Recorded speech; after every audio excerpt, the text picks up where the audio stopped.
Okay, so we're here in Riley's gym training with Jimmy on the nuefit. Now Jimmy's actually training me twice a week at the moment, one session on back using the machine and another session on legs. The sessions have been absolutely crazy.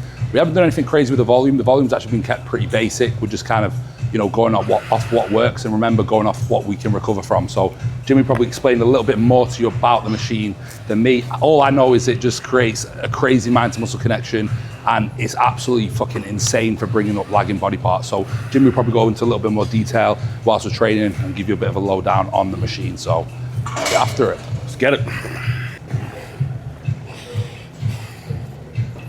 Actually focus on putting it on the sweep, as we want to try focus on bringing the sweep up, and we're actually going to hit the inner thigh and the adductor. So I think 3 pads are going to go on the outer sweep, and then 2 pads on the adductor. But guys, if you have anyone who has access to this, you need to get on this machine, like especially if you've got weak body parts. So definitely look at hitting Jimmy up if you are in the Australia area or the Sydney area, because this machine, I swear down, for bringing up weak body parts is another level.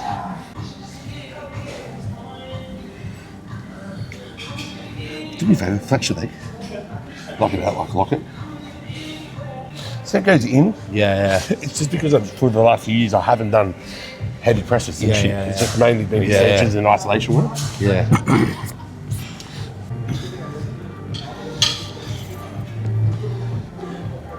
So you see how there's we got the red ends to the cable and the black. The black spit out about 55% of the energy, and the red will spit out about 45%. So I can, on the machine, flip that as well. So if we wanted to hit more like Terry's and Adductor, I can make the red spit out the 55% with a push of the button.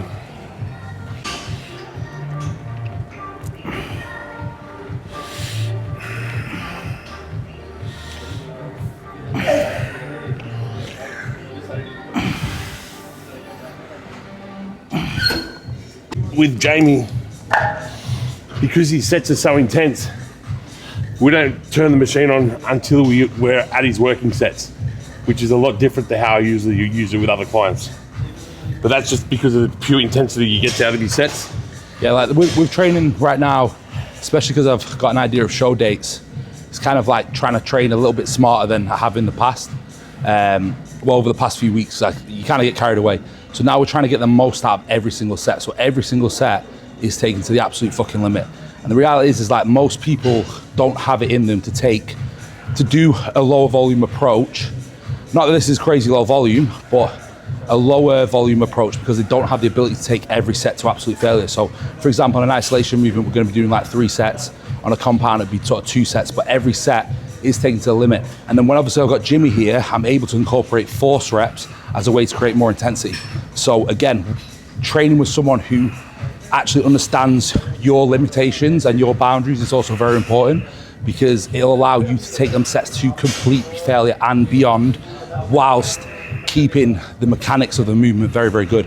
Now the reality is a lot of people don't know how to spot properly, end up just doing the set for them, and they don't get the same connection or contraction out of the muscle. So we are taking every set to the limit, hence why you'll see the volume slightly lower than in previous sessions that we videoed.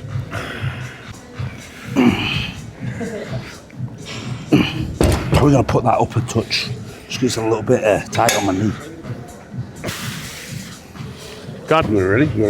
You're wrong? Yeah, let's do it.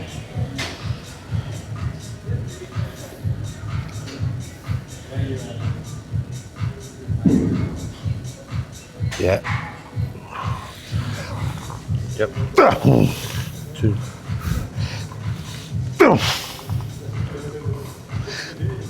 3.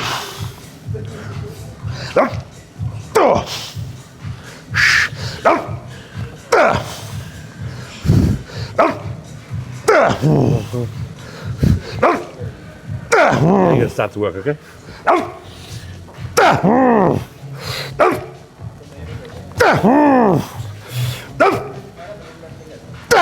You still all you. All right, now we've got 3.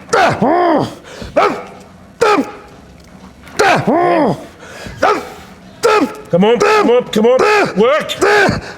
Up. Fuck. Oh shit, that's heavy. Whew. Is that heavy today? Yeah. So that's still good, but it's still 15. What's that? Still 15. Yeah. So they want to spot you. If you want to get a good spot, you shouldn't start spotting until you lose pretty much mechanical failure. Yeah. So until they start to squirm or they're stalling, that rep stalls, that's when the spotter needs to come in. But the spotter's only touching it enough to keep it moving and stop it from going backwards also.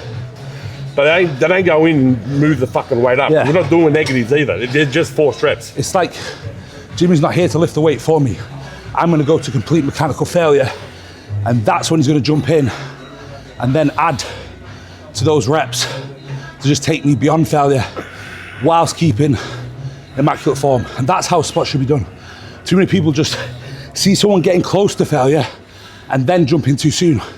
You want to take the body to complete failure and then jump in to take it beyond failure.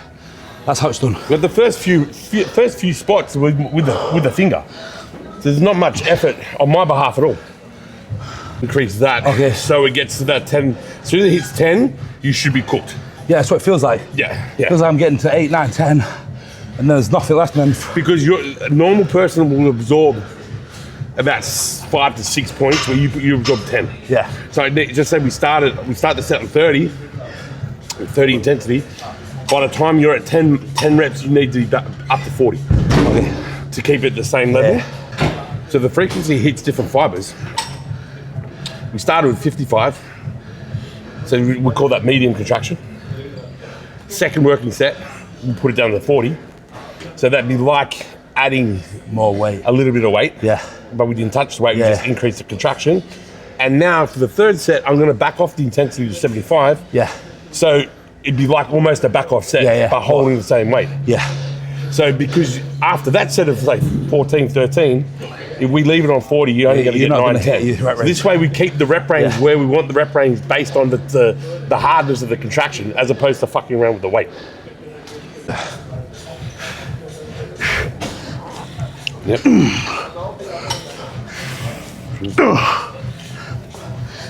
Three. Come on.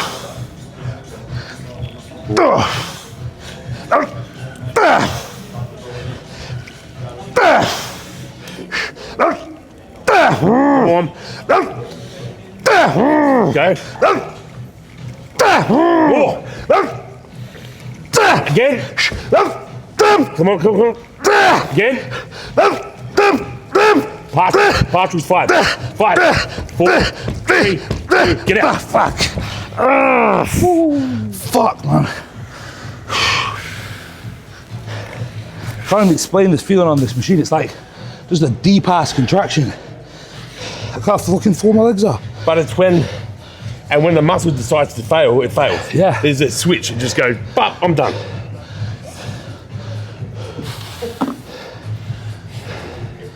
Let's go hack. What do you do? I'm gonna do the Cybex Half hack? On the full ones? Cybex, yeah. So a question I get asked a lot is like, when should I change my training? When should I change my workout, exercise selection, exercise split? The reality is the best in the world do the same thing over and over again. Now, the goal should be to get stronger whilst training in immaculate form. Now, whether that's keeping the same movements, it doesn't matter. If you feel you need to change the exercise selection just to keep things interesting, then by all means do so. For example, last week I did a pendulum. This week, I'm gonna do a hack squat. It's still a squatting motion. It technically doesn't really fucking matter. Do what you feel best and do what you get the most out of. Now, I connect really well with a hack squat. I connect really well with a pendulum squat. So there is no one best exercise to build muscle on the legs or arms or whatever. It's just doing what you feel you enjoy the most and something that you can progress in whilst keeping in immaculate form. That's the answer. So you don't need to change your fucking workouts. As long as you're training fucking hard, all out, and giving 110% and going in to every set with the mentality of going all in and getting shit done, that's all that truly matters. If you want to change the exercise selection, by all means do so, but just use something that you connect with and you feel with. well. And that's what truly matters. Pumped, aren't they? But that's without the press now. Yeah. Now with the press. Now they'll go up even more. Position usually. I'm going to go quite low on the pad. Yeah. Lower, like I always try to go lower just for quad. Narrow or wide? Hip width. Where I always just say to people, like, wherever my knees feel most comfortable is where I'll put my feet. So generally, it'd be kind of hip width, slightly angled out, just because it feels comfortable on my knee. Yeah, okay. And so with the single leg movement, what we'll do, we'll crank the adductor up. So I'll flip it when we're going to be doing the single leg. That way you can bring it. Yeah. Oh, you mean when I do inner thigh? Yes. Yeah. Yeah, so if you're going to keep them there, we just keep them, we just keep the rest of the power through here.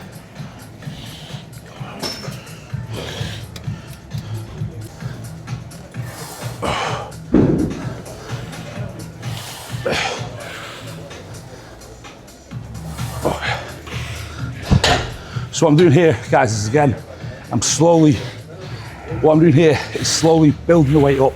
I don't want to go straight into my working set because I want to make sure my knees are nice and warm. Now, when I'm doing this movement, remember, feet are obviously nice and low. When you're training quads, it's all about knee flexion. It's all about imagining your hamstring touching your calf. You want to get the full range of motion in the quads to hit it from, top of the insertion to the bottom of the insertion. So, slow negative, pause in the pocket, drive up.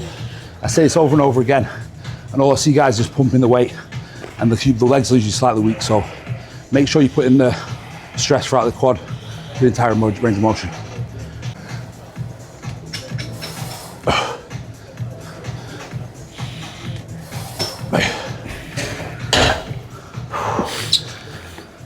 Calm before the storm, baby. 3? Yeah. I reel on what? Yeah, go on. Okay guys, so remember, discipline is probably one of the most important aspects, not only in just bodybuilding, but in any aspect of your life. And people don't understand that discipline needs to be practiced on a daily. It's a perishable thing, which means that if you don't practice on a fucking daily, you will lose it. So understand that if you want to be great in anything, you need to be disciplined, whether that's business, life, work, fucking family, relationship, bodybuilding. Discipline is your number one factor, number one key friend. If you can't be disciplined, guess what? You're going to fail.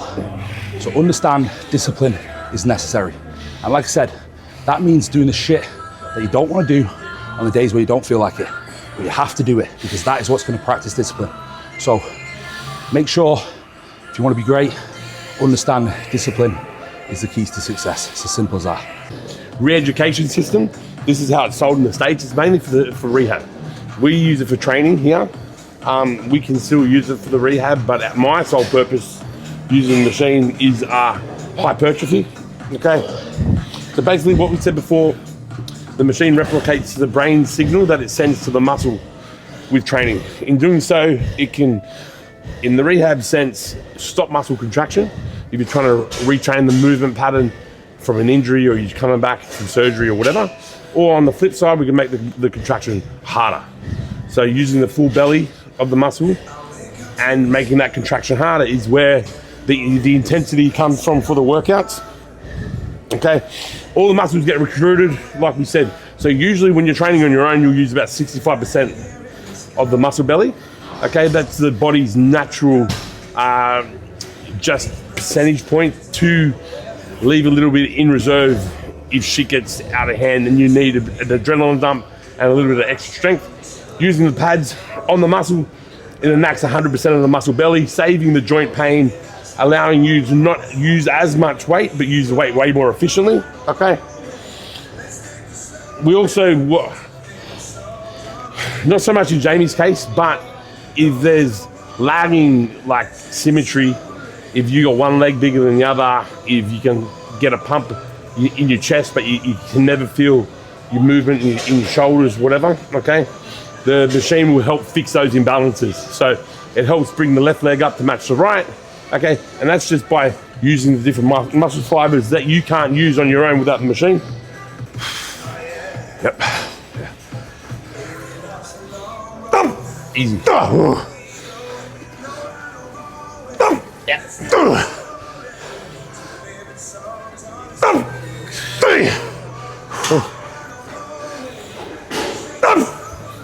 Let's go now. Still all you. Let's go. Up. Go.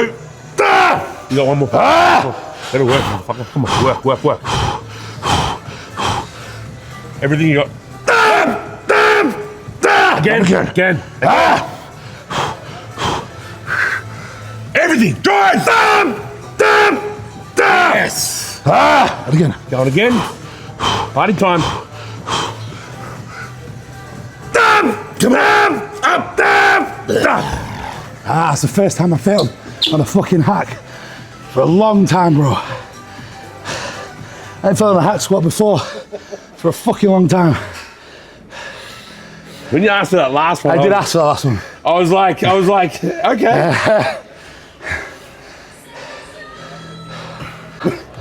I was like, Anyone else that said it, I would have gone nut and racked it. I'm like, no. I'm like, no, this way he's all right. But plus, because your mobility too. Yeah. The two sets, there's 2 reps before that, you banged the bottom out comfortably. So it's like you're not going to get hurt by falling in. Because especially I got the ankle flexion and the mobility in there. Yeah, I feel like the last 2-3 reps, you got like a new wave of. Yeah. So that fight or flight comes in.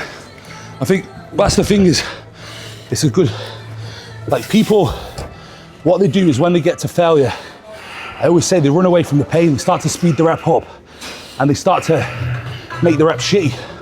And I always say like, as you start getting towards the nitty gritty and those brutal fucking reps, that's when you need to slow it down and make it more perfect.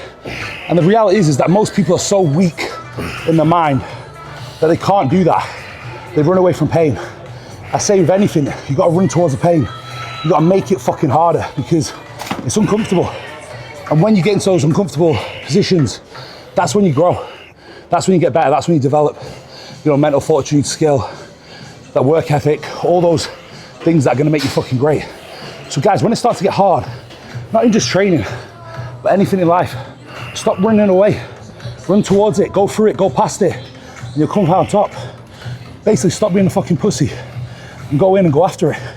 Simple as that.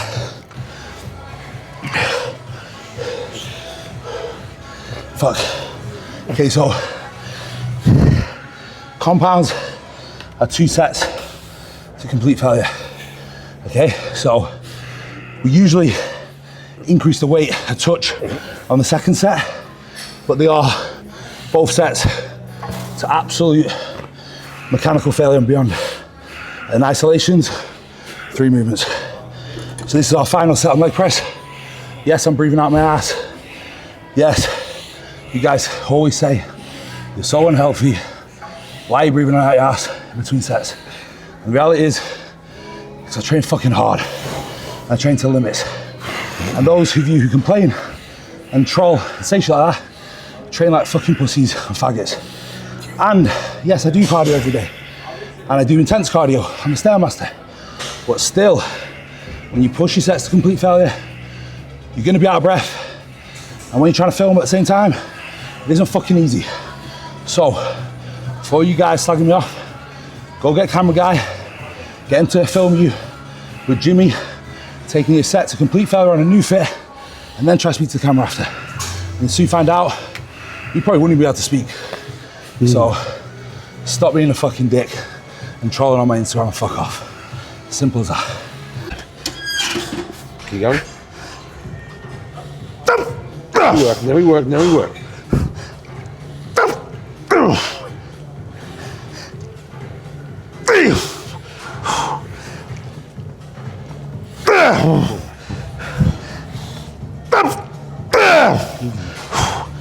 Let's go, come on. There you go, come on. Let's count them down to 5.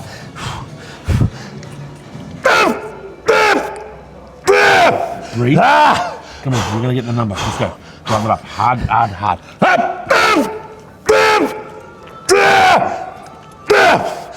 Come on.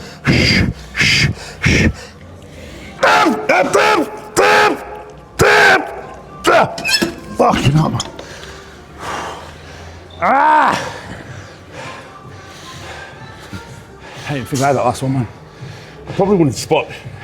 I wouldn't spot like I spotted that Nah. if you're at home. That last one, bro. That last one, I could feel there was nothing there. I went down. I just felt Jimmy's shoulder barge it like a rugby tackle. I grabbed that so you lock in, like you're in a scrum. Yeah. And then we're going.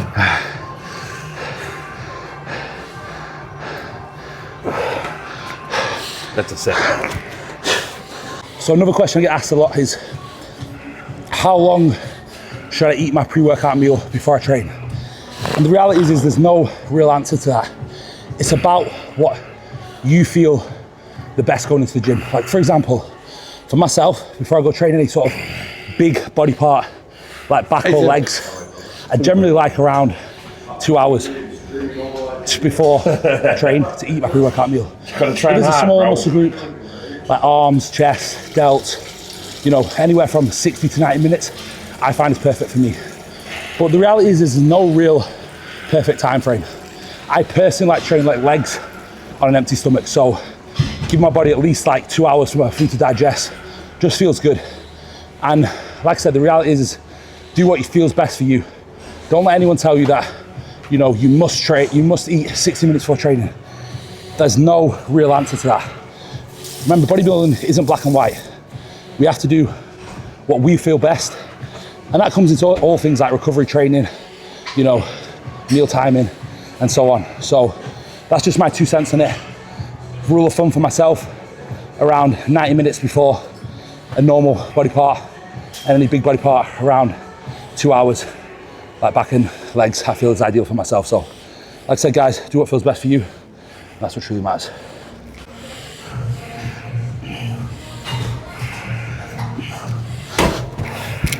So next exercise, adductors.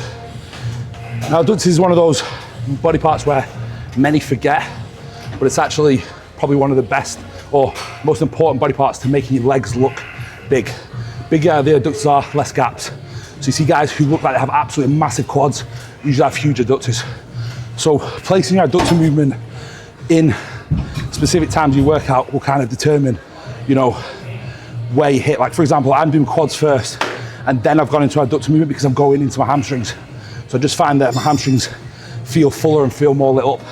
It's also great to start with to help warm the quads up, you know, get the adductors nice and warm, get the knees nice and warm. So doing like an adductor with a leg extension before any pressing motion is also a great way to sequence your workout, just so that there's loads of blood around that area before you go into big presses. So just do again what feels best.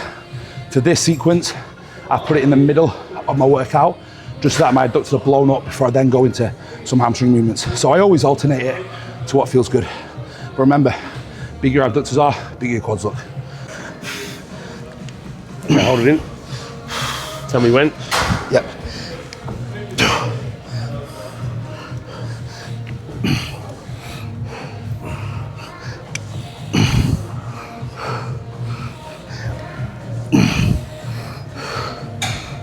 Still feeling all right?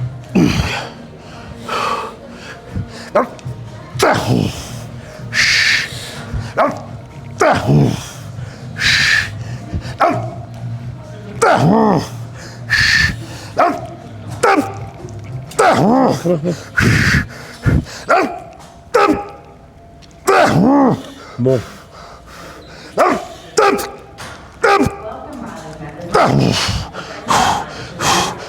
Everything. Go.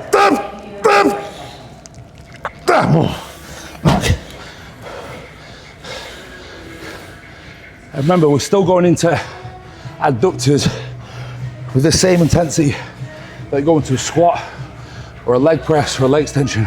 Just because it's a smaller sort of muscle group where most use it to touch up on, doesn't mean we go into the movement with any less intensity.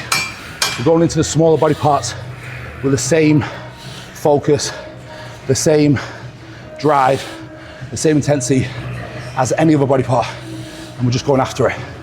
And again, using a machine on this adductors, this helps lighten up even more. as the muscle gets going into the workout, it can take more. Yeah. So all these are taking nothing, and then this is brand new, Yeah, fresh. bro, I felt Because that was only like 7 or 8. Yeah, for burn, man. I was like the fucking electric shock on my fucking adductor. All right.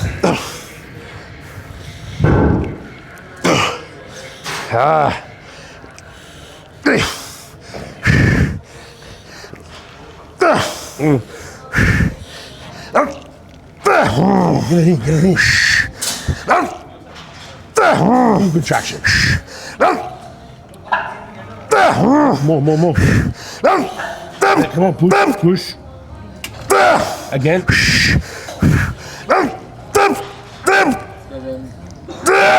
One more. Drive hard.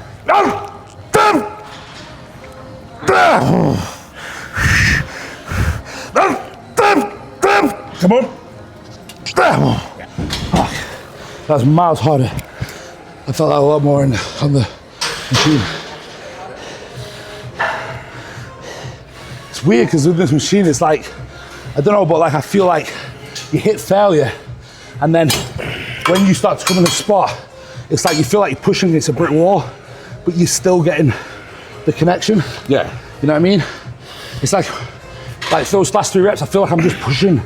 But because as well, but when I'm coming into spot, I don't keep the spot, the movement going the whole way. Yeah. I'll go with it until you stop, and then I'll start to add pressure. And that's where so many don't know how to spot, because they're lifting the weight for me. Yeah. They're not allowing me to lift the weight. So if I push through with the first 3/4 of the rep, if I kept that going, you do nothing that last quarter. Yeah. Whereas I'll come with you, and then when you stop, I stop, and then I'll start to spot. Not start to spot from here and push all the way through. So my spot, I'm not doing shit. And then we stop. I stop you coming back, and then we go forward. It is like an art where it's an art, man. Like people don't know how to spot. It's just 99% of people do the rep for you. Well, because usually too, but when you need a spot, we're using heavy weight. Yeah. Which makes people nervous. So they want to just lift it. That's just to look after the other guy. Yeah. But with anything comes experience. Yeah, 100%. I've been doing it for 20 years. It's different story. Fuck.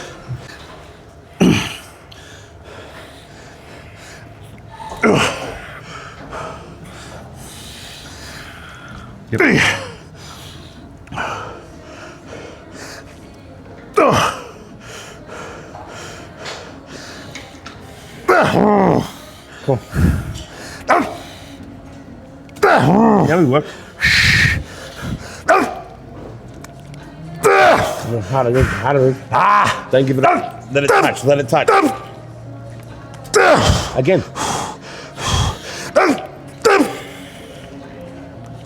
Again. Go. Yeah. Fuck.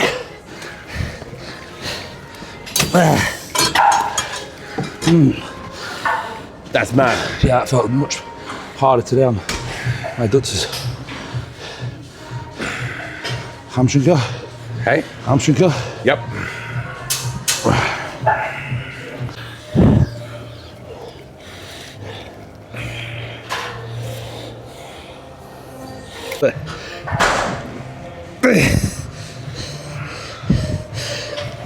Good.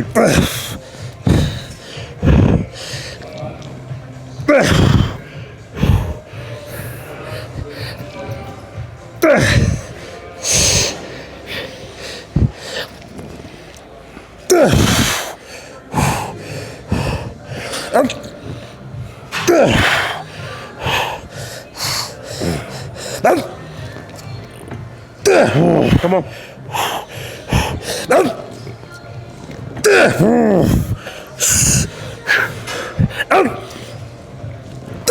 More. 3.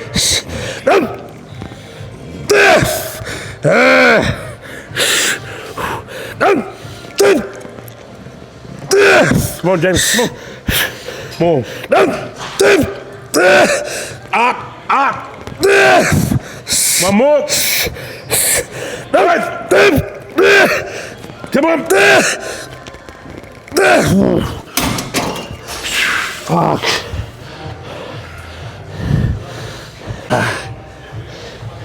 Like I said, because it's fresh, isn't it? Yeah, this set just don't start until you're at your limit, because this one I want to ramp up as we go. Yeah, so go up one.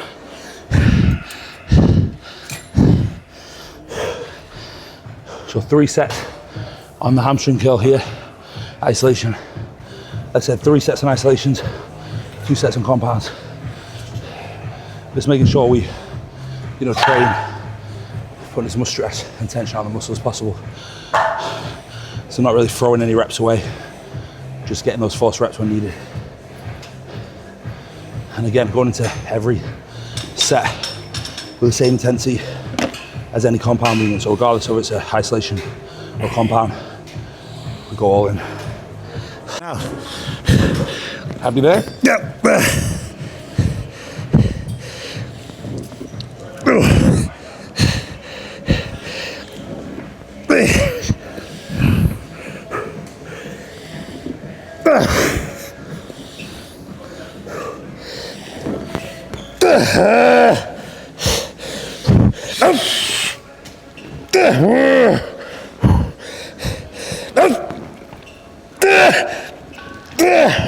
Really like that.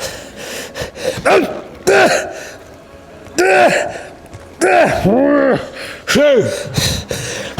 What? Come on.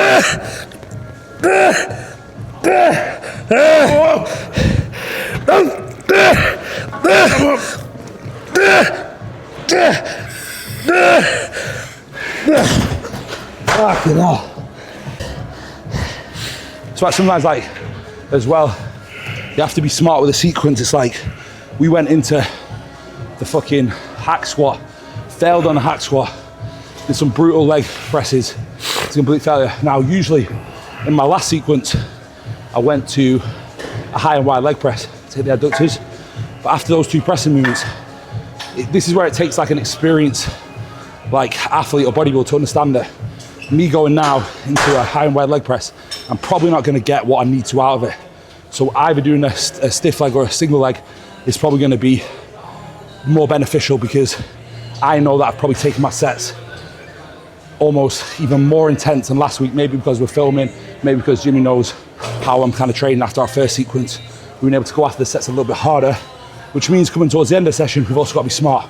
So I think going to an RDL or single leg now makes more sense than you go into another pressing motion, because I'm just going to be fried and not going to get most of that muscle. So this is where you've got to use your own brain a little bit and be, smart about how you train, because if you do go into every session to complete failure, then you've given it everything you've got.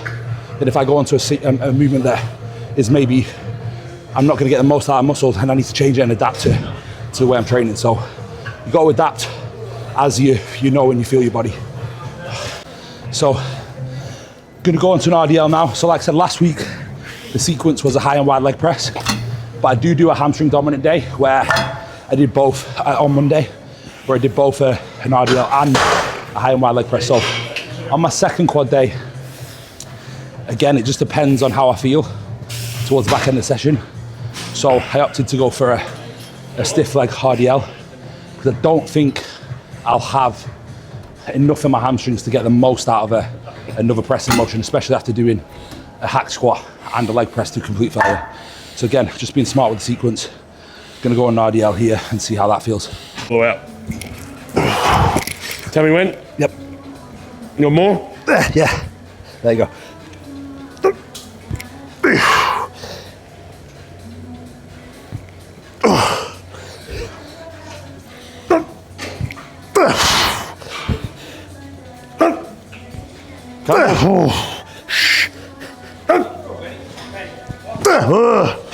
Everything you got.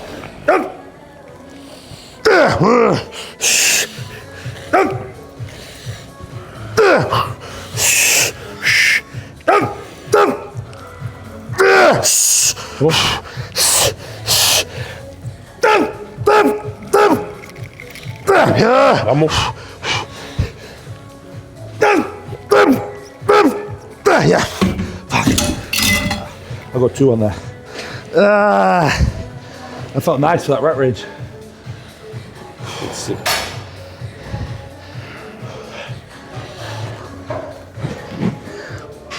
Got a real good squeeze in that one. Yeah, that's nice. It's funny, but on Monday we did 4 plate. You did 4 plate today. Not by the end of this fucking session. It was like second exercise, wasn't it? Yeah. Thank you and have a great session. Cool.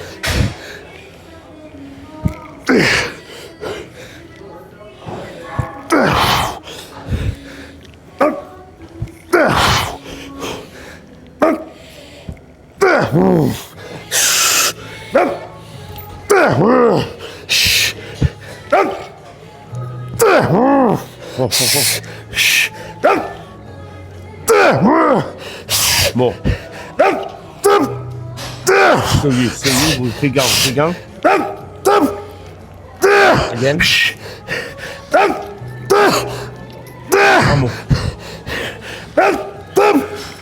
One more. We got one more.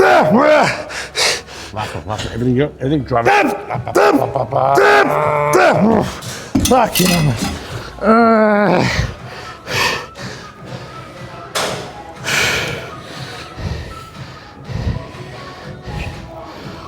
Stay there. 2 sets on RDLs there. I'm gonna do some glutes, just 3 sets on glutes to finish off. That'll be pretty much legs number 2 done of the week. So this session is a quad dominant day with hamstring touch up. Then Monday when I train with Jimmy, which we'll film, is a hamstring day with a quad touch up.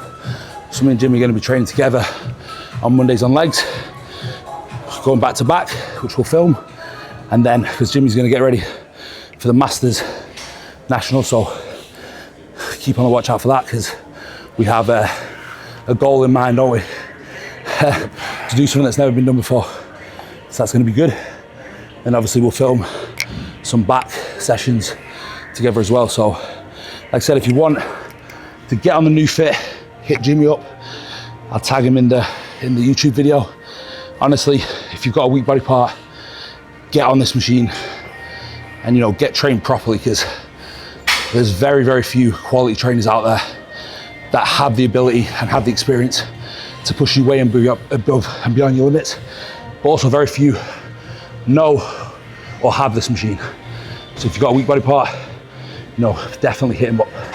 And we're gonna finish off with some glutes. And then we're gonna do some recovery work, which we're gonna show you at Revive next door, one of the best wellness centers in Sydney. I'm gonna show you their facility and what they've got installed and do some recovery work with them. So stay tuned. Probably a machine that most guys hate to use is the booty builder, because I think guys are insecure and get fucking some anxiety about doing this type of movement in front of everyone. But if you want to shred glutes on stage, you need to train glutes, simple as that. So generally after my quad hamstring day, hamstring quad day, I'll do 3 sets of some glute bridges. I love the booty builder. I find that you've just got a really good range of motion plus a constant tension. And again, when I'm doing this movement, really focus on squeezing the glutes, especially if you're doing a back double bicep, lat spread on stage, are mandatory. Really contract the glutes. That's how you're gonna get shredded glutes going, guys. That's how you're gonna get lines in your ass. So don't be afraid to do these type of movements. It's not gay, it's not fucking frowned upon. It might help you with your sex game, more power. So keep that in mind. But yeah, guys, like, you want shredded glutes, get on that booty builder, work that booty, baby. That's how you're gonna get shredded glutes on stage. That's how you're gonna get more muscle in that area. Remember, the more muscle you have on the glutes, easier it is to get shredded. And the reason is, guys struggle to get the glutes peeled, is because they don't have enough muscle there. So don't be afraid to get on this machine. Remember, improve your sex game at the same time.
On the booty builder, I'm going to do a little bit of calves to finish, and then I'm going to head to the recovery centre and get shit done there.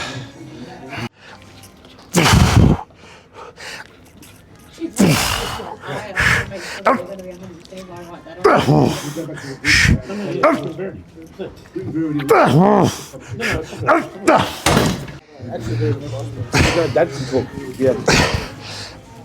But when I'm left with it, like, you can say anything to me, nobody will understand it. But, Okay, so that is legs done, quads, hams, pump on calf. Now we're gonna go to recovery centre, do some recovery work, get a post-workout meal in, get an IV drip, and get some deep tissue. So we'll show you some of the recovery part and what I'm gonna do on a regular basis post-workout. So I'm a huge believer in recovery, and it's actually something that I've probably slacked on in the last sort of 6 weeks, but I've just got a sauna and ice bath coming to the house. I'm just gonna save a ton of time, and the cardio equipment coming to the house as well. So it's just, since I've been here, I've just slacked on my recovery a little bit. So what's really good is I'm now with Revive, who are next door, and I'm really gonna incorporate a lot of different recovery techniques during this next phase, just to stay on top of things. So I'm actually gonna be doing, in future, I'll be doing cryotherapy probably after training.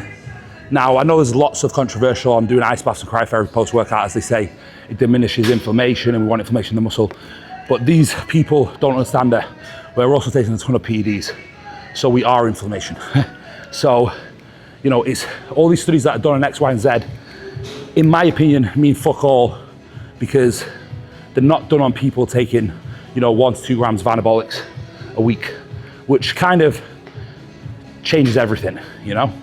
So I always say to people, when it comes to recovery, do what feels good for you. Now, if you feel like an ice bath or a sauna or cryotherapy feels good after training, then do it. If it feels good in the morning, do it. Like I said, when you're on taking anabolics, it does change a lot of things. Now, I honestly saw the biggest leg growth personally, from my personal opinion, by when I was doing cryotherapy every single day. And it was post-workout, and that was the biggest my legs were. So I'm just going off what feels good and what I feel works. And I think that's very, very important. So we're gonna wrap this up here, and then we're gonna head to the wellness center next door and do some recovery work.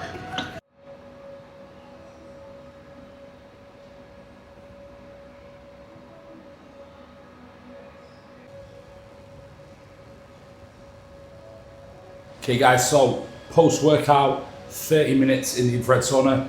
Now, the infrared sauna is amazing, you know, to carry on the fat burn and carrying on the calorie burn, but also absolutely amazing for reducing inflammation. I've also found that when it correlates to blood work, I've seen great blood markers on sort of red blood cell count, hematocrit, hemoglobin, using the infrared sauna on a daily basis. So something that I highly recommend.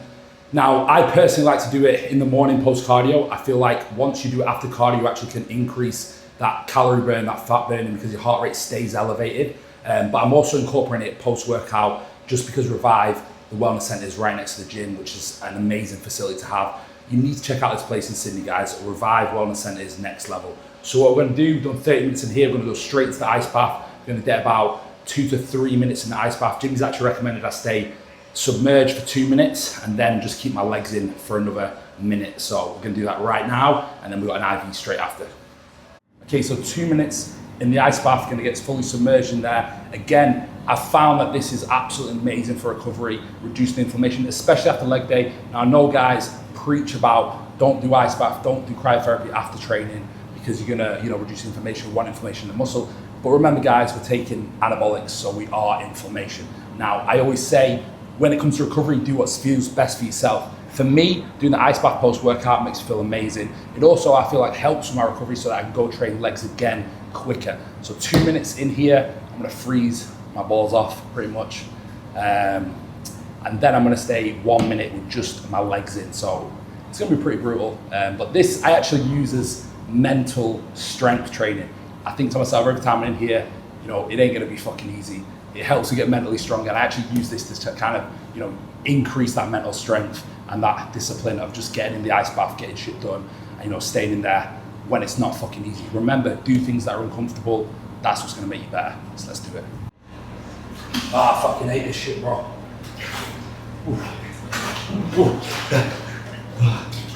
Fuck. Give me a fucking timer. Bro, give me a timer.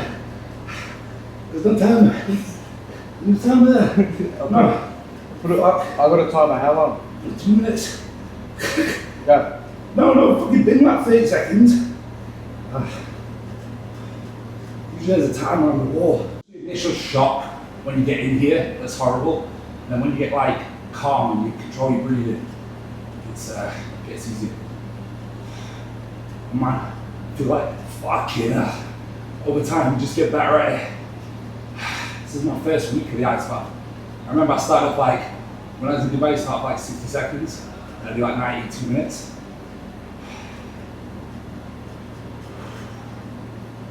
Is your time on? 30 seconds. Nah, 30 seconds left. No, I just recorded. Okay.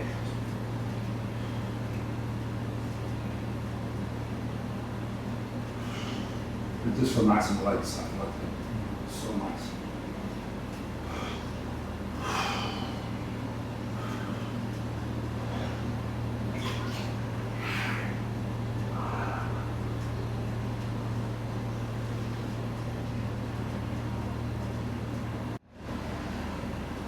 How long am I on yours? How long?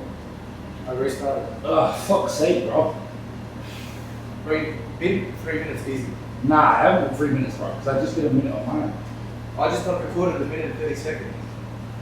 We'll do 20 seconds and then we'll stand up for 1 minute. And this is 30 seconds down. Get 30 seconds next. Do another minute on there, innit?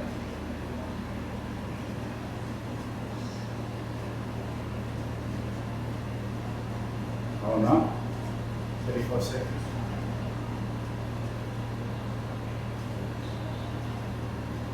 Fuck! I feel like I've been well longer than fucking 2 minutes. I fucked up the time. Yeah, that's all right. How long? More recovery. 50%.